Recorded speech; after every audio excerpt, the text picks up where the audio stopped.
వ్యాప్తంగా ముగిసిన 6వ దశ ఎన్నికల పోలింగ్ చెదురు ముదురు ఘటనల మినహా పోలింగ్ ప్రశాంతం. దేశంలో బీజేపీ వేవ్ స్పష్టంగా కనిపిస్తోంది. మెజారిటీ ప్రజలు బీజేపీ వైపే ఉన్నారన్న మోడీ. సైబర్ సెక్యూరిటీ, నార్కోటిక్ వింగ్లపై సీఎం సమీక్ష. డ్రగ్స్ నిర్మూలనకు చర్యలు తీసుకోవాలని సీఎం రేవంత్ రెడ్డి ఆదేశం. ముగిసిన పట్టభద్రుల ఎమ్మెల్సీ ఉప ఎన్నిక ప్రచారం. ఈ నెల 27న Nalgonda, Khammam, Warangal MLC polling. June 5న ఫలితాలు. రాముల వారిని అవమానించేలా మాట్లాడుతున్నారు.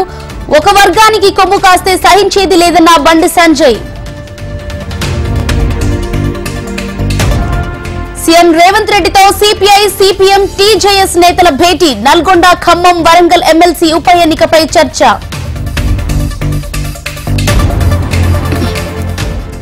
ఆగస్టు 15లోగా రైతు రుణమాఫీ కసరత్తు ప్రారంభించిన తెలంగాణ సర్కార్.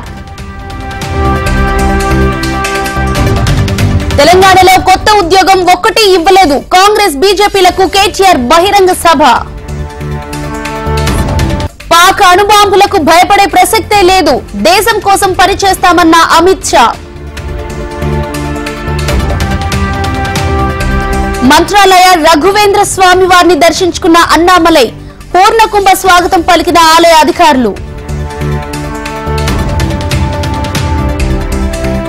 వనపర్తి జిల్లా ఆత్మకూరులో వర్ష బీభత్సం. కూలిన విద్యుత్ స్తంభాలు, నేల కొరిగిన చెట్లు.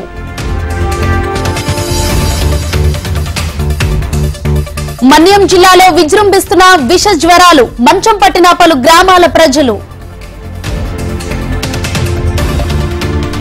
కామారెడ్డి జిల్లా మేంకారంలో ఎలుగుబంటి సంచారం. భయాందోళనలో గ్రామస్తులు. హైదరాబాద్ లో నకిలీ డాక్టర్స్ కలకలం. 50 మందికి పైగా నకిలీ డాక్టర్లు పట్టివేత.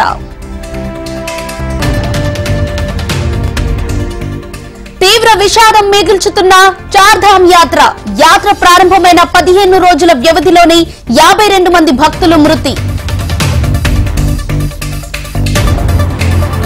బెంగళూరు రేవ్ పార్టీ కేసులో నటి హేమతో సహా 8 మందికి నోటీసులు. ఈ నెల 27న సీసీబీ ఎదుట హాజరు కావాలని ఆదేశం. అంబేద్కర్ కోనసీమ జిల్లాలో ఏసీపీ దాడులు. లంచం తీసుకుంటూ చిక్కిన రావులపాలెం సీఐ ఆంజనేయులు. ఉప్పాడ తీరంలో ఎగిసిపడుతున్న అలలు. బీచ్ రోడ్ పైకి దూసుకొస్తున్న కెరటాలు. వికారాబాద్ జిల్లాలో నకిలీ పత్తి విత్తనాలు విక్రయం. 415 కేజీల విత్తనాలు స్వాధీనం. 2 అరెస్ట్.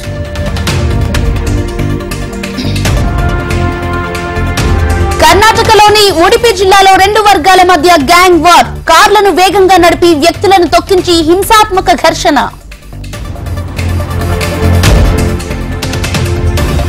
మలేషియా మాస్టర్స్ ఫైనల్లోకి ప్రవేశించిన పివి సింధు. రేపు ఫైనల్లో చైనాకు చెందిన వాంగ్ రిషితో అమితుమి.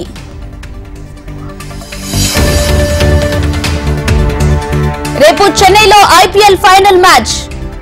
ఫైనల్ పోరుకు సిద్ధమైన హైదరాబాద్, కోల్కతా.